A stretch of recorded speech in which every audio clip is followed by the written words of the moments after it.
I'm going to hand things over to Chief Meteorologist Tara Manges. Yeah, really, we're going to be watching for some occasional periods of showers, that maybe a few downpours and maybe even a couple thunderstorms. But overall, there should be, dry periods throughout the next several days as well. It's not going to rain every minute of the day. Here's a look at what's going on. The reason for the unsettled weather is, as I was talking to you late last week, the last I spoke with you folks, there's that low right there. Mid-levels of the atmosphere kind of cut off from the rest of the jet stream, or from the jet stream, I should say, and it's going to kind of drift off to the north and east over the next 48 hours and keep our weather very unsettled. There's a look at the messy surface map. It's a mess. There are just a couple areas of weak low pressure at the surface with some fronts and a whole lot of clouds and moisture. That's really all that's important. And, see that map in motion, the upper level low spinning over Kentucky and the Ohio Valley, but it will slowly move northeast.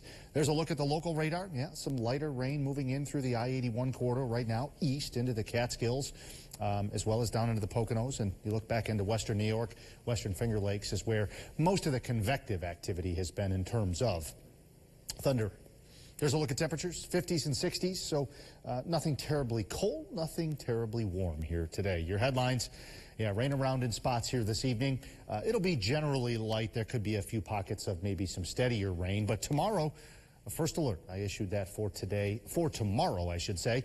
We'll get to that in a moment. And as I kind of said at the desk there is going to be rainy periods this week. It's just unavoidable. The weekend looks mostly dry. There's a look at the severe weather outlook. I promised you I'd correct that. Yeah, it's for tomorrow. We're at a marginal risk, which is a 1 out of 5. Doesn't guarantee severe weather. Means that the ingredients are there. Should we get enough clearing, enough sunshine, there might be enough instability built up to allow a thunderstorm to become a little bit gusty or even severe. Looking ahead to Friday night into Saturday morning, a coastal low looks like it will develop. Don't worry, this is rain, not snow, but it will be potentially close enough to us to keep some rain Friday night into Saturday morning. Also, watching the excessive rainfall risk. Of course, as you know, some places in the Catskills had quite a bit of heavy rain over the weekend, so it's a small risk, a 10 to 20% chance for later tonight. I don't anticipate any major issues, widespread, but given the wet conditions right now, it can't rule it out. Looking ahead to tomorrow, there's a look at that wind damage threat, a 5 to 14% chance anywhere in the brown shading. Same thing with the inch or larger hail threat. Again, possibility. The tornado threat, great to report, is not even on the scale, so we're not expecting tornadoes tomorrow. Tonight, some rain, could be steady at times again through the day tomorrow.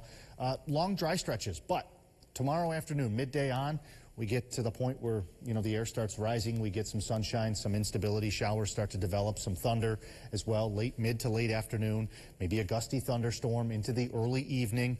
Tomorrow night into Wednesday morning, we're looking at a fair amount of clouds as well. And there's a look at the thunderstorm fuel for tomorrow afternoon being modeled. You'll notice there's some yellows and oranges there. So that's, moving up the scale there. So doesn't guarantee severe weather, but if there's instability, we have moisture, we have instability, and if we have a lifting mechanism, which we do with that upper level low, the ingredients would at least right now appear to be there in place for that risk of severe weather. That's why I issued the first alert, just to make you aware of that risk. And then look at those rain chances all the way through early Saturday here this week, with at least the second part of Saturday and the weekend looking decent. Yeah, looks like we just got to get through the rest of this week, and then next week looking nice and sunny again. Sunday and Monday looks at least pretty nice right now, yes. All right, well, thank you, Howard.